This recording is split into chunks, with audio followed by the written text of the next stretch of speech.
হয় জানার পর তার পক্ষে কারণ মানসিকতা জানলে না এ কারণে আল্লাহ দয়া পাবে না। আল্লাহ বলেছে যে আমার সৃষ্টির উপরে দয়া ছাড়া আমি তার উপরে দয়া যাব। আর আল্লাহ দয়া ছাড়া জান্নাত কেউ যেতে পারে না। বুঝতে পারছেন আল্লাহ? বুঝতে কাজ তো নামাজের কথা বলো, কিতাব কথা বলো, আমি বলে তোমরা হইল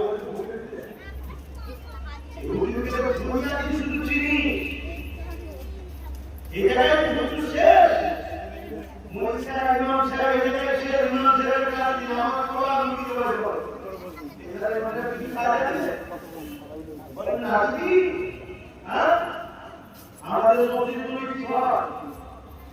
শুধু আমার বেড়া কি হয়? কি হয় আমাদের? আর আমার নবীর মদিনা শরীফে নবীর পাল্লাকে ছিল ওখান থেকে পুরো মদিনাকে চালাতো। और कोई चीज